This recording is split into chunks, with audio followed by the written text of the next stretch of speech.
तो आज का दिन में जो मैं मुद्दा उठाया ना बाबरी मस्जिद का, वो होगा नहीं होगा बाद में सोचिए। आज के दिन में ये सारा इंडिया का मुसलमान लोग मेरा सपोर्ट दे रहा है। मतलब यहाँ पे आपका मतलब सिर्फ मुर्शिदाबाद का मुस्लिम लोगों का सपोर्ट मिल रहा है या पूरा राज्य से? पूरा स्टेट का मिल रहा है ना? पूरा स्टेट का मुसलमान का सपोर्ट मिल रहा है। देखिए ना 6 दिसंबर फ्राइडे था, वो फ्राइडे में मैं ही लीम रखा गया। तो लीम रखने के बाद जो फ्राइडे सैटरडे था, तो मैं 6 दिन बाद फर्स्ट जो जुम्मा है, आज जुम्मा हुआ, तो जो जुम्मा आया तो किसी को ऐलान नहीं किया, किसी को नहीं बुलाया। खुद 1 लाख लोग सारा स्टेट से मुसलमान लोग आ गया वहाँ जुम्मा के नमाज पढ़ने के लिए। उनका घर घर अच्छा मार्बल दे के मस्जिद है, वो मस्जिद छोड़ के यहाँ चला रहा है। इतना इमोशनल आया इनको ऊपर। वो स्टेट को भी तो आ रहा है, पास में झारखंड, बिहार, असम, त्रिपुरा, सब लोगों को कुछ न कुछ आने वाला है। आज 2 लाख नमाज पढ़ने के लिए वो या कोई नमाज मस्जिद में कोई कंस्ट्रक्शन शुरू नहीं हुआ, वो फरवरी मंथ में होगा शुरू। लेकिन इतना इमोशनल है, वो फर्स्ट जुम्मा आएगी पिछला शुक्रवार, वो भी फ्राइडे में आ गया 1 लाख लोग। आज फिर वो डबल हो गया 2 लाख लोग। मान लीजिए यहाँ पे आपको अगर इधर टीएमसी का हटाना है, ये आपका अगर इरादा है, तो यहाँ पे 2 डिवीजन करना पड़ेगा। एक है भाजपा को पास हिंदू का वोट, वो तो कंफ्यूजन हो ही जाएगा। और आप मैं जितना मुसलमान लोगों को मेरा पास वोट देने के लिए मैं आवाज उठा रहा है, तो ऑटोमेटिकली आपका हिंदू वोट आपका पास जाएगी, भाजपा का पास जाएगी। वो कैसे जाएगा? कैसा ऐसे ही कहेगा जो हिंदू लोग ममता बनर्जी को ऊपर भरोसा कर रहा है, वो अच्छा तरीका से मालूम है जो मुसलमान लोग को 100 से 90% चुनाव में ममता को पास है। तो वो वोट जो चुनाव से हट जा रहा है, जो मुसलमान वोट वहाँ से हट रहा है, तो वो हिंदू लोग और देखेगा जो वो ममता बनर्जी सत्ता में नहीं आएंगे, तो उनका एक ही ऑप्शन है जो बीजेपी को, भाजपा को। मैं सीधा बोलूँ कि जो मेरा को और वोट डालो, मैं वहाँ चीफ मिनिस्टर जो ही बनेगी, मेरा को निर्णायक भूमिका मेरा निर्णय चाहिए, मेरा हाथ पर आएगी, तो मैं अगले दिन चीफ मिनिस्टर जो होगी वो हिंदू लोग की होगी। मेरा कोई टारगेट नहीं है चीफ मिनिस्टर बनना, लेकिन जो लोग बनेगी उनको मेरा पास 80-90 294 से 80-90 मेरा पास रहेगी, तो मैं अगले दिन वो चीफ मिनिस्टर को सपोर्ट देने के लिए मैं ये एजेंडा रखूँगा। मतलब भाजपा से अगर चीफ मिनिस्टर बनेगा तो आप सपोर्ट देंगे? पूरा सपोर्ट देगी, कोई दिक्कत नहीं। नहीं, ममता को किसी कीमत में नहीं आना चाहिए। मान लीजिए ऐसा कुछ पोजीशन हो गया कि आपके पास मान लीजिए 50-60 आसन आ गया, और भाजपा का होगा तो टीएमसी के पास बराबर का होगा, तो उस वक्त अगर आप टीएमसी को वो ताकत लगाएगी मेरे को सपोर्ट लेने के लिए, लेकिन मैं नहीं दूंगी, मैं भाजपा को दूंगी। लेकिन आप अंडरग्राउंड में आपको सब जो एग्रीमेंट करने चाहिए कर लीजिए, कोई दिक्कत नहीं। लेकिन पहले मैं ये आपको खिलाफ ही बोलूंगी, इलेक्शन भाजपा के खिलाफ ही बोलना चाहिए, नहीं तो ये वोट इकट्ठा मेरे पास नहीं आएगी, फिर वो ममता बनर्जी को पास डाल देंगे। मेरा जितना ममता बनर्जी को खिलाफ बोलेंगे उतना ही भाजपा को खिलाफ बोलेंगे। वो लीडर ऑफ द अपोजिशन के साथ मेरा बात हुआ, वो शुभेंदु अधिकारी, हाँ, वो शुभेंदु अधिकारी बोला जो अब दिल्ली जाएगी 22 तारीख को बाद, मैं भी जाऊंगी, अलग करके आपको सेंट्रल लीडरशिप को साथ बात करा दी। फिर डायरेक्ट और जो मोहन यादव जी है ना, मध्य प्रदेश का मोहन यादव, वो मेरा साथ कनेक्शन रखते हैं।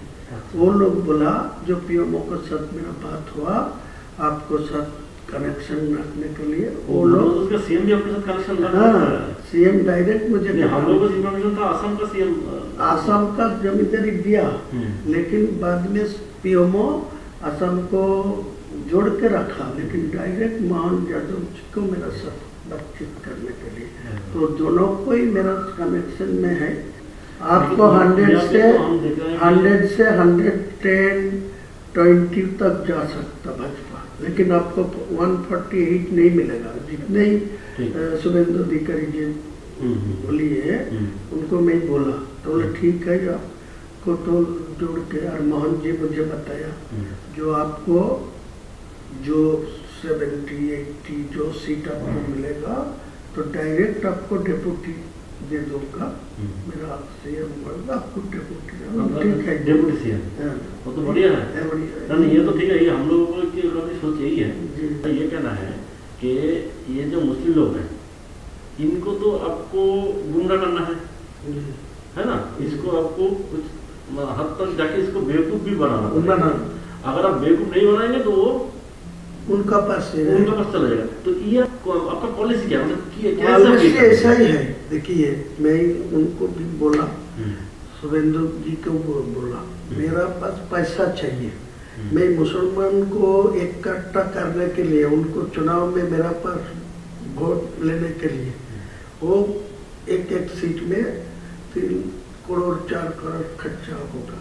वो जो टीएमसी वाला जो है सत्ता में है, वो पैसा ज्यादा नहीं देते, लेकिन आज के दिन में जो नया मेरा मुसलमान को जो उम्मीदवार खड़ा करेगी वो सब शिक्षित लोग होगी, स्वच्छ भावमुक्ति होगी, मुसलमान को पास उनको ज्यादा इम्पोर्टेंस भी है, लेकिन मेरा पैसा का जरूरत है। आपको टोटल कितना पैसे का जरूरत है जो आप ये आपका लक्ष्य है इसको पूर्ण कर सकते हैं? नहीं, पूरा लक्ष्य होगा 1000 मिलेगा तब बहुत, मतलब 1000 करोड़। तो ये जो है इसको मतलब कैसे आपको, मतलब आपका प्लानिंग क्या क्या है, मतलब प्लानिंग ये यही है आपका क्या, आप कैसे इसको तोड़ेंगे, मतलब मुस्लिम वोट को कैसे तोड़ेंगे इस पैसे से? कुछ जगह मेरा जो गांव है जो ज़्यादा रनिबल है, इतना दिन से मेरा खिलाफ जो जितना बार मैं चुनाव लड़ा, तो आपका पार्टी का कोई उम्मीदवार था, तो उम्मीदवार को पास ज्यादा पैसा भी आ रहा है, लेकिन वो पैसा ग्रास रूट में वो यूज नहीं पहुंचा नहीं। लेकिन मेरा इतना ग्रास रूट में आदमी है, उनको घर घर कोई पैसा पहुंचेगी ना, तो ये कोई बेअहमी नहीं करेगी। ये मेरा मतलब अगर पैसा अगर माइनॉरिटी बेल्ट में आ जाए और आपका यहाँ पे मुस्लिम वोटर है पहला से ही, मेरा जो ऑप्शन रहेगी, मैं जो 1000 करोड़ रुपया आपको मांगते हैं ना, तो मैं 300 करोड़ रुपया में पहले से वो जो आपको बिहार में जो चुनाव नीतीश कुमार की जो फॉर्मूला में किया, जो 1,000 करके 12 महीना में एक साल में 12,000 है, वो दे दिया 10,000 करके पर फैमिली, तो पूरे वोट तो आपका पास चला गया। मतलब आपका कहना है कि ऐसे ही आप उसको बेवकूफ बना, लेकिन उन लोग क्या इतना बेवकूफ बनेगा? जरूर बनेगा। आप तो पाल ज्यादा बुझेगा। मेरा आपको ज्यादा नहीं बोलूंगा, मैं आपको मेरा आज के दिन में आपको ये भरोसा दे रहा है, जो मेरा पास 1000 रुपया आप देगी तो आपको पूरा फायदा मिलेगा। मेरा ये भी आपको एग्रीमेंट करके देंगे, जो मेरा सीट तो 70-80 होगी, आपको 100 से 120 तक पहुंच जाएगी, तो ममता बनर्जी वो 100 से नीचे रहेगी। तो मैं साफ चुनाव को बाद लोगों को समझाएगी, जो सेंट्रल में बीजेपी है, इनको 3 टर्म्स जो ममता बनर्जी था, कोई डेवलपमेंट नहीं हुआ मुसलमान के लिए, कोई डेवलपमेंट बंगाल में नहीं है। 100 का गारंटी दिया, जो 100 दिन का जो काम लेबर का, वो भी पैसा अभी तक नहीं मिला ठीक ठाक से। सारे ये मुसलमान मेरा ऊपर पूरा भरोसा करेंगे, आपको याद दिलाते हैं। अगर आपका ग्रासरूट वाले जो मुस्लिम लोग हैं वो अगर उस वक्त अगर आपको बोले कि आप यहाँ पे बाबरी मस्जिद बना रहे था, तो उधर तो बीजेपी ने हम लोगों का बाबरी मस्जिद को तोड़ा था, तो उसको हम लोग क्यों सपोर्ट दे, तो अब आप उसको कैसे समझे? मैं तो पहले से ही बोल रहा है, मैं चुनाव में मुद्दा उठाया जो आज का दिन में डायरेक्ट कोई टीएमसी को 150 में पहुँच देना चाहिए, तो वो भी बाबरी मस्जिद नहीं होने देगा। और भाजपा को 150 में पहुँच जाएगा तो भी डायरेक्ट मेजोरिटी मिलेगा, तो मेरा बाबरी मस्जिद नहीं होने देगा। इसीलिए मैं बोला 294 में मैं 100 दो और वो 100 मिले भाजपा को, तो 94 टीएमसी को मिले, तो मेरा सीएम जो ही बनेगी मेरा निर्णायक भूमिका में रहेगी। मेरा तो बोला है कि अगर आपको 70-80 सीट मिल गया तो भाजपा से वो तो जय चीफ मिनिस्टर बने, मेरा तो सपोर्ट तो लेना आपका सपोर्ट चाहिए। वही हम बोल रहे हैं कि आप मान लीजिए टीएमसी को भी 150 के आसपास मिल गया, उसको भी मिल गया, तो आप सपोर्ट आप उस वक्त किसको, अगर टीएमसी की तरफ चला गया तो कहीं नहीं जाएगी। मैं तो आपको इसीलिए देखिए, आपको कोई सपोर्ट देने का कोई प्रॉब्लम होते तो मैं आज के दिन में सब बोलते आपको साथ कोई बैठने नहीं चाहते, वो तो है। आपको साथ कोई पैसा भी नहीं देना चाहते। मैं इतना ईमानदार आदमी है, मेरा 62 उम्र है, मैं किसी को पैसा लेके किसी को साथ कोई भी करप्शन में जुटा नहीं है।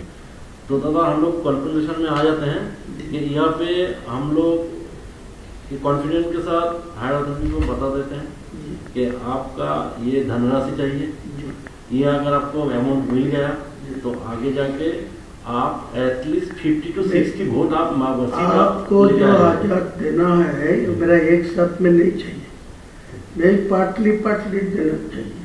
मैं जो 22 तारीख रैली में जो बाबरी मस्जिद का जो लिम रखा उसी दिन मेरा 82 लाख खर्चा होगा, तो उसी टाइम तो पैसा भी नहीं था ट्रस्टी में, ओनली फॉर 5 लाख था। मेरा बिजनेस का पैसा डाल के वो किया, तो आज के दिन में वो 6 से 7 करोड़ आ गया। मेटेरियल्स भी 2-3 करोड़ को आ गया, ईटा स्टोन। ये तो हम लोग देख रहे हैं वीडियो में इसमें कि आपका एकदम ऐसा ही चल रहा है। तो मैं आपको यही बोलते हैं जितना जल्दी है 2 करोड़ 200 करोड़ दे दीजिए मेरे को, साथ दिल्ली हो कोई ऐसा कॉन्फिडेंसली कोई ना ये सुरेंद्र अधिकारी को साथ मैं फर्स्ट टाइम से बात हो रहा है, मैं फर्स्ट टाइम सब सब मेरा है, तो आपको पूछ लेंगे तो मालूम हो जाएगा। नहीं, हम बोल रहे हैं कि ये जो फंड मतलब आपके पास आएगा, तो ये फंड आपको थ्रू सुरेंद्र अधिकारी आपको लेना है या आप डायरेक्ट इसको हैंडल डायरेक्ट करना चाहिए? तो वो कॉन्फिडेंस सुरेंद्र अधिकारी मुझे बताया जो आपको दिल्ली लेके जाओगे, दिल्ली को जो बंगाल का जो इलेक्शन के जो मोहन यादव जी मुझे बताया जो पीएमओ के साथ वो डायरेक्ट रिलेशन में है, और वो हिमंत विश्व शर्मा जी असम का चीफ मिनिस्टर भी उनको साथ है, वो पीएमओ जी मेरे को साथ रिलेशन रखने के लिए डायरेक्ट करा। तो वो भी बोला मैं दिल्ली में मध्य प्रदेश भवन में वो बुला लेंगी बात करेंगे, लेकिन उनको साथ मेरा कोई पैसा के लिए बातचीत नहीं हुआ। वो यही बात बोला जो आपको मेरा। तो आप एक काम कीजिए, जहाँ पे भी आपको पैसे के लिए पूछा जाएगा यही अमाउंट ही बता दीजिए जी, वरना क्या होता है ना, मान लीजिए हम तो आपका तो हम लोग मतलब इमेज खराब आप तो जानते हैं, तो आप हर एक जगह में ना यही अमाउंट, तो हम इसको ही प्रपोजल में हम लोग रखेंगे, ठीक है। और है दादा यहाँ पे जो सीट है, देखिए हर एक सीट में तो मुस्लिम वोटर इक्वल नहीं है, कोई जगह में 10% है तो कोई जगह 50% है तो कोई जगह 80%। वो भी आपके काम पर आएगी, कोई 20% होगी वो मैं उम्मीदवार खड़ा नहीं करेंगे, वो तो 80% हिंदू मेजोरिटी सीट है, वो आपका ही फायदा मिलेगी। जो मेरा 135 और 45 सीट में जो चुनाव लड़ेगी ना, जो हवा में मेरा पास जो वोट हो रहा है वो जो आवाज उठेगी, मुद्दा उठेगी, उसी टाइम जो 20% आए वो भी उनको पर चुनाव में वोट नहीं डालेगी, वो कांग्रेस को पास, सीपीएम को पास ठीक है। जो वोट डालेगी तो वो तो फायदा भाजपा के ही मिलेगी। आपको सपोर्ट करेंगे ना? करेगी। मैं तो बोला आप एग्री होगी, मेरा को ये मदद करेगी तो आप भाजपा को जहाँ बैठ के जितना नेता को सब बैठे, लेकिन ये कॉन्फिडेंशियल इलेक्शन का टाइम था, ये किसी को खुलना नहीं चाहिए, पता नहीं होना चाहिए कि आपके साथ बीजेपी का सहयोग है। ये होने का तो मेरा रिजल्ट खराब नहीं, ये होने से तो आपके पास से मुस्लिम लोग निकल जाएगा। वो बोलेगा कि इनको पर्सनल इंटरेस्ट में ये सब किया। नहीं तो वो कोई खुलना नहीं, मैं चैलेंज करके तो बोलूंगा, लेकिन मेरा को साथ आपका एग्रीमेंट होगा, साइन होगा, मैं इलेक्शन का बाद आपका चीफ मिनिस्टर होगा, जिसको भी आप निर्णय लेंगे मैं खुलना सपोर्ट देंगे, लेकिन मेरा कुछ दफ्तर तो बनना ही चाहिए मुसलमान लोगों के लिए होगा। तो मेरा क्या दिक्कत है? कोई दिक्कत नहीं, मैं ओपन बोला, जो ममता भाजपा कोई चीफ मिनिस्टर हो गया, मेरा कोई दिक्कत नहीं है, कोई प्रॉब्लम नहीं। तो आप ही आपको वोट तक यहाँ पर आपको अंदाज से आपको शुभेंदु अधिकारी के साथ रिलेशन रखना है, लेकिन ओपन में आपको उसको गाली भी दे, वो तो बातचीत करके रखा, वो भी मेरा खिलाफ बोल रहा है। हाँ। वो भी काल बोला परसों, वो बोला जो मैं इनको भी जो बाबरी मस्जिद का लिम रखा तो वो मैं 150 तक पहुंचने दीजिए, मैं चीफ मिनिस्टर होने दीजिए तो इनको मैं रोक दूंगा, इनको बाबरी मस्जिद नहीं बनने दूंगा। वो तो बोलना ही चाहिए, तो मेरा कोई दिक्कत नहीं है। मुस्लिम लोग बेसिकली ना बहुत इनोसेंट होता है। हाँ, बहुत, तो इसको बेवकूफ बनाना बहुत आसान है। ये उसी तब को बोल रहे हैं। आज के दिन को 100 मुसलमान से 80 मुसलमान को मेरा खिलाफ कोई बोलेगी तो आपको तोड़ के मारने जाएगी। देख लीजिए आप परीक्षा करके, ऐसा ही हालत। आप उनके इमोशन को पकड़ लिया। ये जो बाबरी मस्जिद वाला इमोशन है इसको पकड़ लिया। इसीलिए तो मैं जानबूझ के ये, वो तो आपको कुछ आदमी मेरे को धमकी दे रहा है, बोला वो बाबरी मस्जिद को छोड़ दीजिए, तुम हुमायूं को नाम पर करें, तुम दूसरा को नाम पर ले हुए, लेकिन वो दूसरा नाम पर छोड़ेगी तो इमोशनल टूट जाएगी। आज का दिन में जो इमोशन है बाबरी के नाम पे है, लेकिन बाबर क्या वो मेरा बाबर को साथ कोई लेना देना नहीं है, वो एक मस्जिद था, इसी इनको पास इमोशनल है। जो मस्जिद तो था अल्लाह का घर, बाबर से आपको लेना देना नहीं। अच्छा, और यहाँ पे दादा मान लीजिए ये बाबरी मस्जिद कोई वजह से नहीं बन पाया तो आगे जाके क्या हो सकता है? देखिए, एक सच बात है, जो आज का दिन में जो आया, मैं तो फरवरी में ये शुरू कर दूंगी, सारे प्रकल्पों तो मैं अभी शुरू नहीं करेंगे, सिर्फ वो बाबरी मस्जिद का फरवरी से शुरू करेंगे, स्टार्ट होगी। स्टार्ट होने का 5% काम चलेगी वो चुनाव को टाइम तक, तो चुनाव खत्म हो जाएगी तो काज चलेगी। कोई ऐसा हालत आएगी जो सरकार मेरा ऊपर निर्णय हो सकती होगी तो उनको समझा के वो मस्जिद बना देगी, कोई दिक्कत नहीं। कोई रोक दिया, कोई कोर्ट में जाके रोक दिया, कोई किसी को लिए रोक दिया तो मेरा को ऊपर का गुस्सा नहीं आएगी, वो बोला ये तो हर कोशिश किया। या हो सकता है, या आप मान लीजिए 5% करके आपको तो वोट मिल गया, अभी जाके अगर तो दूसरे किसी से केस डालवा दीजिए। कोई केस डाला के कोई रोक देगा तो मेरा क्या था? कोई ये तो मेरा इलेक्शन के फायदा है, वो आपको बोला ना, मेरा दिमाग ऐसा ही है। मैं 62 प्लस उम्र है, मैं 43 ईयर्स से मैं पॉलिटिक्स पे है,